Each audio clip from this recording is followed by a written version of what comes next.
sílẹ̀ dáadáa.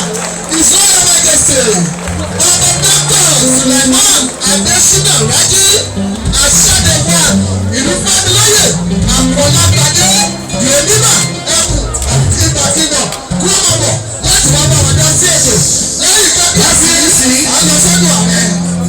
Wọ́n máa ń bá kábíyèsí. Ọmọ lọ́jà. Wọ́n lọ sórí ọ̀tá òní máa wá.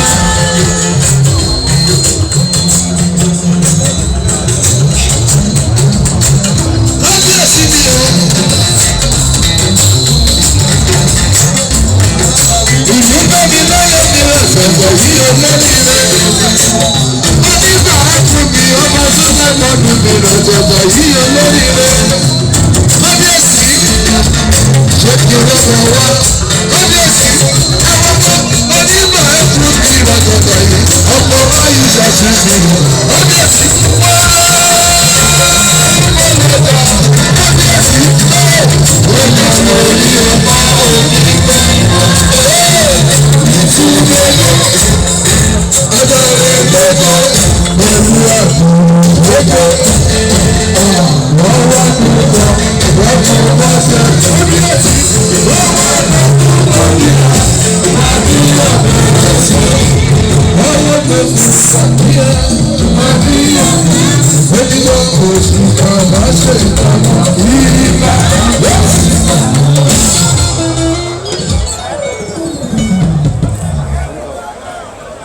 Ìbà ọkọdá, ìbà ṣẹ̀dá, ìbà ọkùnrin, ìbà obìnrin, ìbà bá ààrẹ Gani Adams.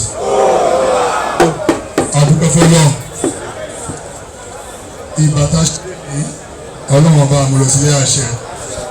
Mo kí àwọn ọmọ ẹgbẹ́ Oòduà People Congress ní ti ilé tó kó àtàwọn tó wà níbí àtàwọn tó wọ̀n sí ibi pé a kú oríire.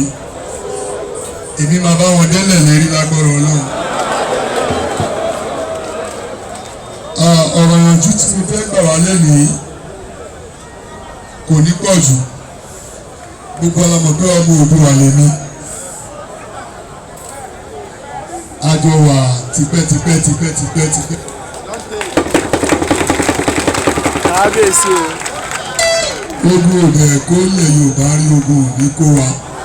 Àwọn tá ń bẹ̀rù tá bá ti gbàgbọ́ pé aṣíwájú wa ni bá Gani Adams kò sí ogun. Àyàfẹ́ ni tó bá ní inú méjì ló máa lọ bógun lọ. Èmi ò ní bá wọn bógun lọ o. Bá Gani Adams kó wa délẹ̀ lérí. Ní kú sọ́nà bí mọ́tò léèfín.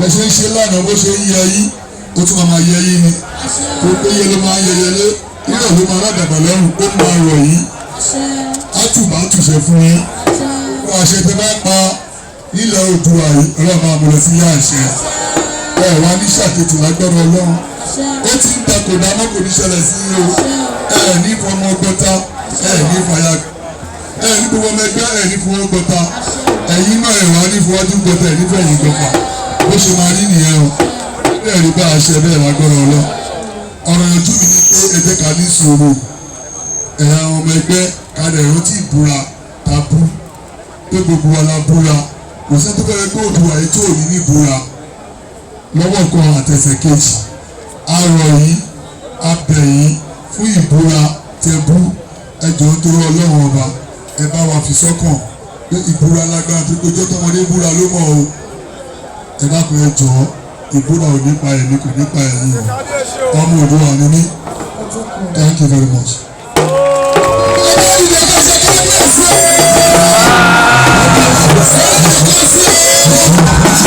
Thank you.